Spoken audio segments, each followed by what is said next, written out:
I'm Mark Levin, and this is Life, Liberty, and Levin. Warning, anything I say this evening will be used to attack me by the press, the Democrat Party, and the Never-Trumpers. But I don't care. I always try to speak the truth, and I want to talk to you tonight. It's a very, very important period in our history.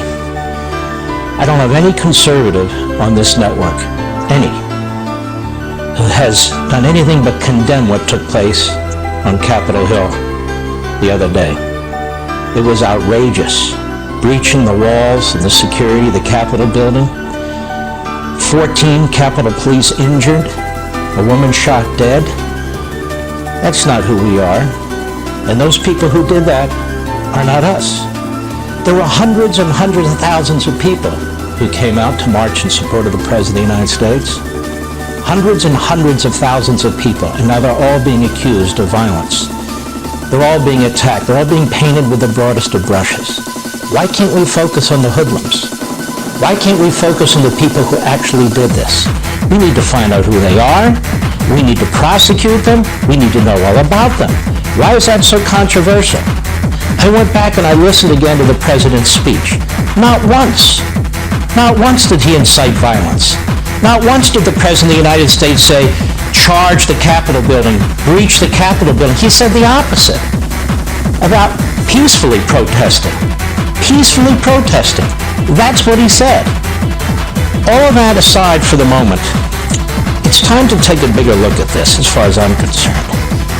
What we've had to deal with as a country over the last 5 years, and it's been extraordinary, and it has been awful in many respects. Donald Trump isn't even elected president yet, and spies are implanted in his campaign. The Obama administration, whether it's the FBI, the intelligence agencies, are obviously scheming against him. The FISA court process is undermined with lies that are given to the court for warrants. The Hillary Clinton campaign spends money, washes it through a law firm for this dossier, which is used as a pretext to investigate the President of the United States. We hear Russia collusion for 2 or 3 years.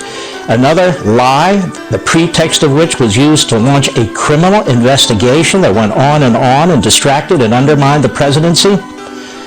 And at the same time, we're listening to people on Capitol Hill who are speaking about impeachment, who are using the intelligence committees, the judiciary committees day in and day out.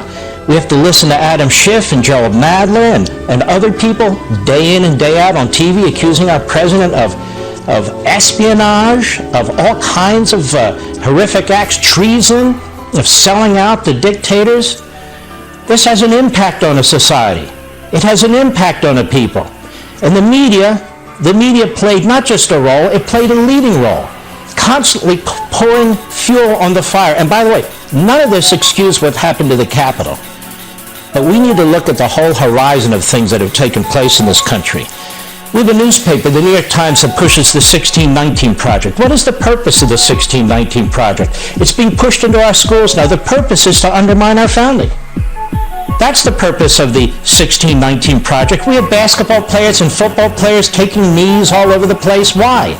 Because we're such a systemically racist society. And we watch this, and we watch this every day. What else has been taking place? Oh, Black Lives Matter, which is a Marxist anarchist organization, a violent organization, has roads named after it. It's celebrated by corporate America. It's celebrated by the American media. We have Facebook and Twitter conducting itself in the most fascistic ways imaginable.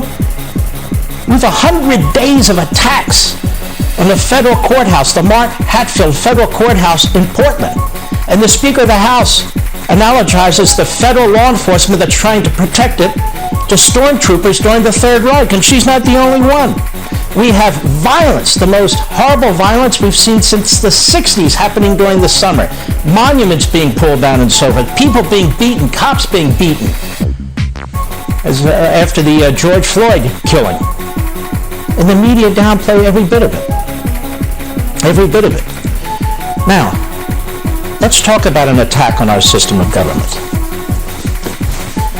My wife and I attended the last night of the Republican convention on the South Lawn of the White House. It's a beautiful affair. All kinds of important people were there. All kinds of elected officials were there. Senators, congressmen, governors, you name it, they were there. That's where the Republicans come. The most powerful and the most influential in the country. That's where they came, the South Lawn of the White House. And about an hour before it was over, we could hear a crowd forming outside the gates of the White House, and it got louder and louder. And they were banging drums, and they were playing music, and they were chanting, and they were saying all kinds of cuss words and so forth and so on. And my wife and I looked at each other and said, how the hell are we going to get out of here when this is done? This is at the end of the Republican convention.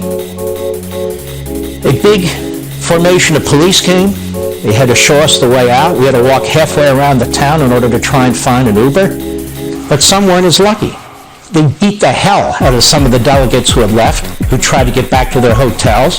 They chased down Rand Paul and his wife, assaulted them and assaulted the police officer who was trying to protect them. They went after Dan Bongino and his wife, and I can't even name all the people who were attacked, and that barely got the attention of the media. They didn't talk about an assault on our governing system. People left the White House grounds and they were attacked. Remember what took place in Lafayette Park? Remember the assaults that took place? Scores of Secret Service agents were injured. The President of the United States had to be hurried off to the bunker, the nuclear bunker, because they were afraid that the fence would be breached. And the next day, the Attorney General and others cleared out Lafayette Park. We should oppose all violence, whether it's Capitol Hill, which is an outrage, whether it's the White House, whether it's an outrage, whether it's a federal courthouse in Portland, which is an outrage, whether it's people leaving the last night of the Republican convention, that is an outrage. All forms of violence, all of it, should be condemned. And I condemn it all, and I have always condemned it all, but everybody hasn't. We have media organizations who talk about mostly peaceful protesters while buildings burning behind them, while people are throwing Molotov cocktails, while cop cars are burning, while cops are being hit over the head with skateboards and hit with baseball bats.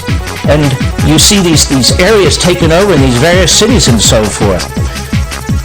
Joe Biden gave a speech the other day after the Capitol was breached, a speech about unity. And he said the president needs to step up. All through the summer, people were begging Joe Biden to speak out against Black Lives Matter and Antifa, and he wouldn't do it. And then finally, when he did it in a 1 or 2 sentence passing comment, people said, see, he spoke out against it. We need people to speak out against violence. This is a big problem in our country. There's no question about it. We have lockdowns going on in our country. Governors who are abusing their power. Ask the Jews in Brooklyn what they think of the mayor of New York who's targeted them. Ask the senior citizens of New York what they think of the governor of New York who's targeted them. Ask the people of this country what they think when these governors are putting the most constraining lockdowns in place while they're going on vacation, while their wives are going on vacation, while they're eating at 5-star restaurants. They're all caught doing all kinds of things, breaking their own lockdowns. Imagine what that makes people feel like. Then imagine having an election. Put the fraud aside. Let's talk about the Constitution, where Democrat officials in Pennsylvania, Wisconsin, Michigan, and even Republican officials in Georgia violate Article 2 of the Constitution, where the executives and the courts change the election law in violation of the federal Constitution. And people see this, and they're upset about it. Imagine turning on the Joe Scarborough show on MSNBC, where a guest repeatedly refers to Trump supporters as neo-Nazis. Imagine turning on CNN, where Don Lemon, and he has a few guests on there, mocking the mental intelligence of Trump supporters. The media have played a huge role in what's going on in this country, and they're exploiting now what took place on Capitol Hill, trying to silence conservatives, silence Republicans, and unfortunately a lot of Republicans are buckling.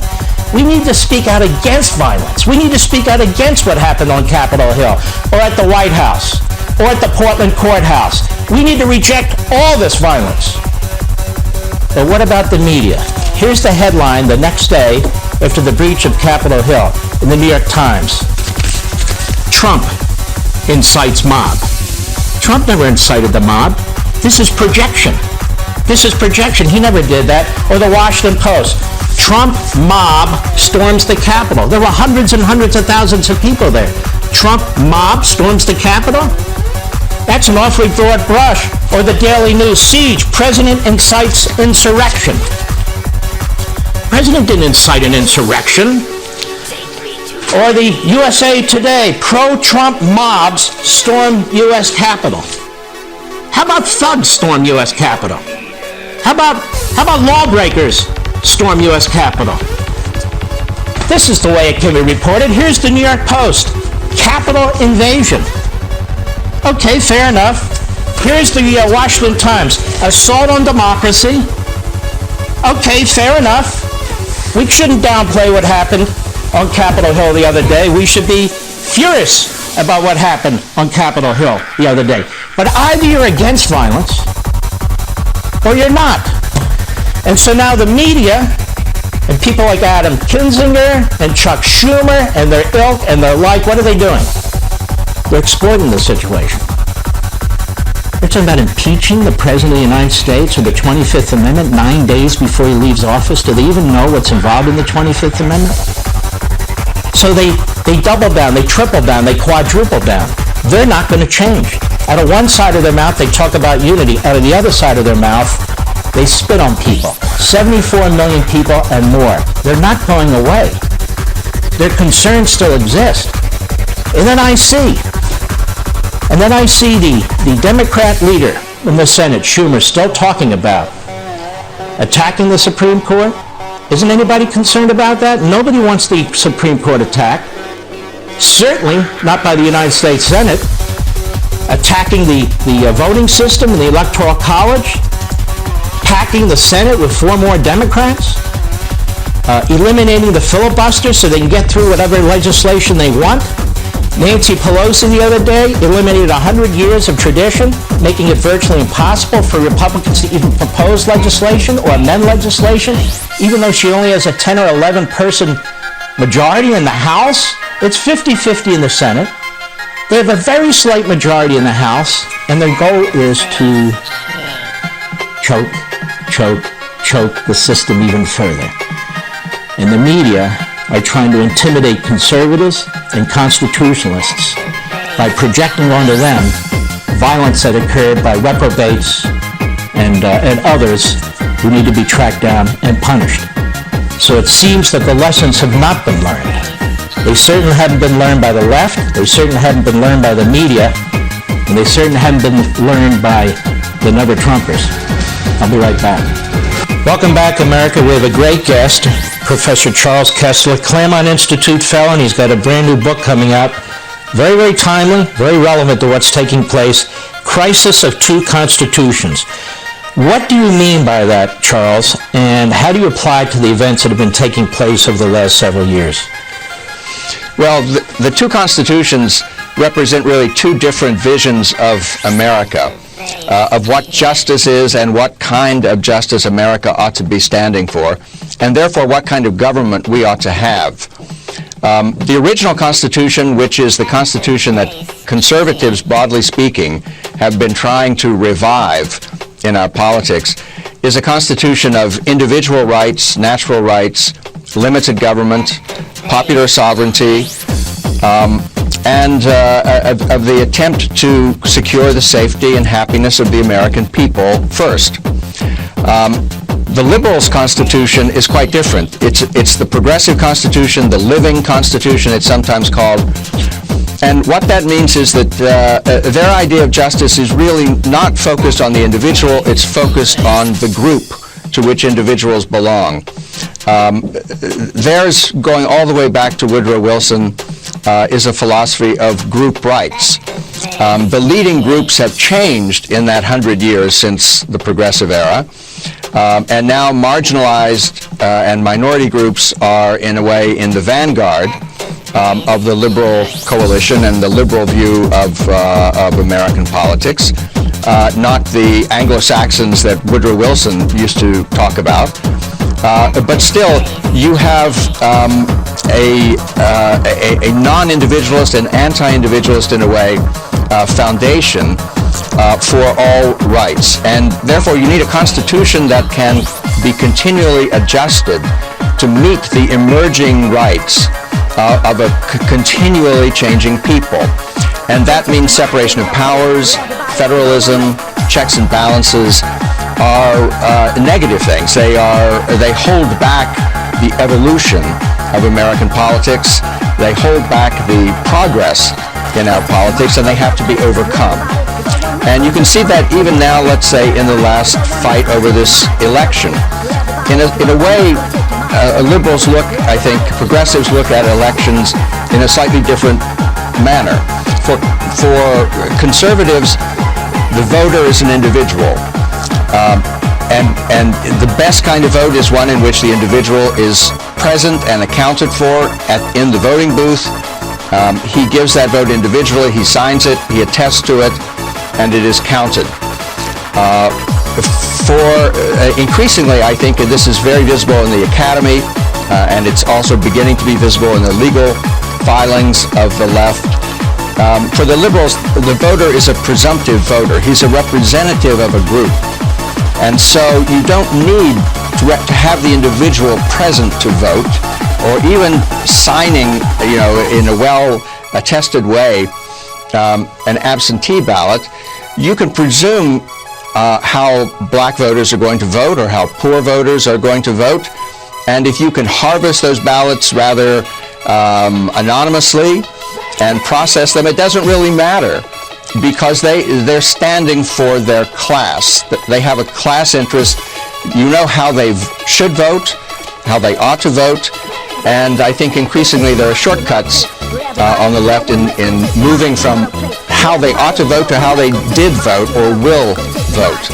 And so you're getting, in a way, two electoral systems that are beginning to diverge, but they really represent the two constitutions, the two larger views of justice and the purpose of politics in our country. For liberalism, equality results, the abolition of diverse outcomes is front and center on their agenda. From the conservative point of view, it's conserving diversity in the sense of individual achievement, individual excellence, and individual freedom. I suppose this explains why, when the leader of the Democrats in the Senate, Chuck Schumer, even though it's 50-50, there's a tie, and you have Kamala Harris as the tiebreaker, why they want to pursue an agenda that is really anti-constitutionalist. They talk about the Supreme Court and packing the Supreme Court. They're doing that today. They're talking about adding additional seats to the Senate, which would clearly be Democrat seats. They talk about the evisceration of the Electoral College. And they talk about eliminating the filibuster rules so they can pretty much push through whatever legislation they want. And Nancy Pelosi, as I said at the opening, has recently changed the rules in the House, making it almost impossible for the other 49.5% of the House members to have any impact on legislation that comes through the House of Representatives.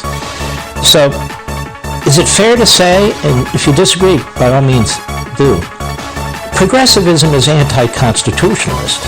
Because, as you said, in the early ones, Crowley and Dewey and Woodrow Wilson and the rest, they weren't much impressed with the Constitution. They were more impressed with the conformity. They were more impressed, would you say, with groupthink and group analysis and group control. And so, when Chuck Schumer makes a recommendation like this, conservatives and constitutionalists should be very concerned, shouldn't they? Yes, I must say that I had never heard liberal Democrats so effusive in their praise of the Electoral College as in last week's session, in which they were, in their own minds at least, protecting the Electoral College, and practically they were, in a sense, protecting the Electoral College, even though almost all of them are pledged to abolish it as an undemocratic holdover from the past. But this week we discovered that undemocratic holdover was a jewel in the crown of American democracy. Of course, I think it is, and I think most conservatives think we need to very much protect, defend the Electoral College, because it is essential to federalism and to self-government in the United States. When we come back, I want to ask you, you've been in academia your whole life, you've defended the Constitution your whole life, you've looked at all this for decades and studied it. But what about the role in the media in informing and educating the people? Has it been positive or negative? We'll be right back.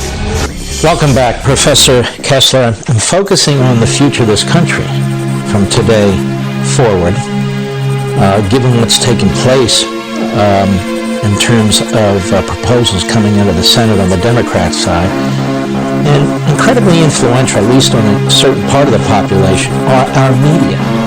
Do you find that the media generally is informed about the Constitution, is supportive of the Constitution, is concerned when the Constitution is going to be tampered with?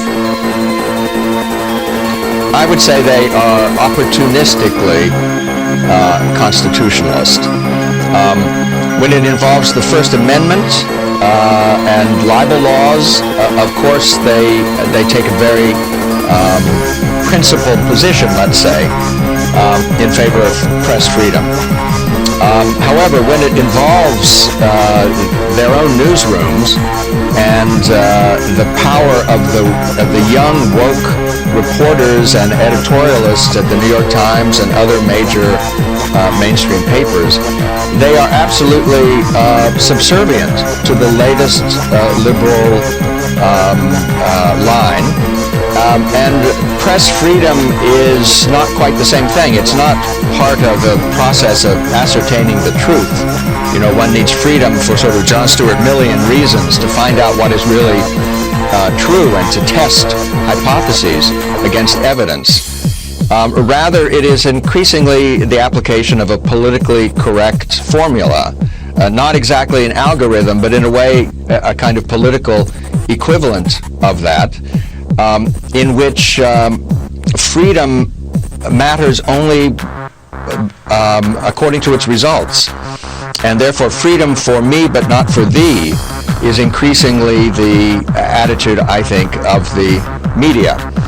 Now, in some ways, this is not unprecedented. I mean, we used to have in this country in the 19th century and the 18th century a very partisan press, openly partisan. Newspapers were often owned by political parties in those days. But the difference was that there were many more newspapers, and every city, even a very small city, would have a Republican paper and a Democratic paper, and maybe two or three other small parties would have papers as well. So there was a market, and there was diversity of editorial viewpoints in those papers. The Lincoln-Douglas debates were covered by papers that were friendly to, on the one hand to Douglas and on the other hand to Lincoln, but they agreed, they published the same transcript of what was said in the Lincoln-Douglas debates. They didn't monkey with that. They didn't interpret it. They let the readers read it and interpret it for themselves, and of course there would be their own, the paper's own editorial line for the reader to chew on and evaluate. We're moving, it seems to me, rapidly away from that model, and increasingly the academy and the newspapers are really, and in a certain sense, even the bureaucracy in the federal government represent one party view, and this is perilous for good government and for free government as well. But I don't know what the solution to it is. One can see the problem on steroids, of course, with social media, with Twitter and Facebook and so forth. There you may have some antitrust resort that would be helpful. I don't know about the newspapers and the television stations and so forth. There, it would be good if a change of mind could open their minds to the real function of the press in a free society, and they could abandon the dirigiste sort of enforcement actions that they've been carrying out increasingly. I think you're right, and I also do agree it's perilous, because if we don't have a truly free press, we're going to lose this republic. And that's why it's in the First Amendment, and that's why a free press is protected. Well, remember that in the Democratic platform in 2016, when Hillary Clinton was the candidate, an amendment to the First Amendment was one of the platform's planks. And they were thinking especially of the campaign contributions. They were trying to roll back that Supreme Court, that infamous Supreme Court opinion on campaign contributions, which has not proven to operate in any particularly infamous way at all. But nonetheless, to have the Democratic Party, to have any major political party come out for reducing the scope of the First Amendment, amending the First Amendment, is truly remarkable. We're at a very different place for both liberalism and for the country than we've ever been. Well, it's the same party that doesn't much like the Second Amendment, parts of the Fourth and Fifth Amendment, believes the Ninth Amendment doesn't exist, and of course uses the Tenth Amendment when it chooses to use the Tenth Amendment, not to mention Article 2 when it comes to state legislatures and elections. Professor Kessler, I want to thank you very, very much for your insight, and have a good New Year. Thank you very much. We'll be right back. He's written The Devil and Karl Marx, and Dupe's author, and author of other great books as well. I want to read something to you, Professor. It comes right out of our Constitution. Article 2, Section 1, Clause 2. Each state shall appoint in such manner as the legislature thereof may direct a number of electors equal to the whole number of states, of senators and representatives to which the state may be entitled in Congress. They said legislature. Here's Madison's notes. On and on they go. For 3.5 months out of the 5.5 months of the Constitutional Convention, they eventually reject the direct vote. They eventually reject judicial involvement. They reject executive involvement. They say the state legislature, those are the ones who determine how we have elections and select electors. So what happens? So the Democrats go into Pennsylvania, they go into Georgia, they go into Michigan, and they go into Wisconsin, and they change the election laws and bypass the state legislatures. What are we going to do about that going forward? I don't hear any discussion about it. I didn't hear any discussion about it when the Senate and House were counting electors.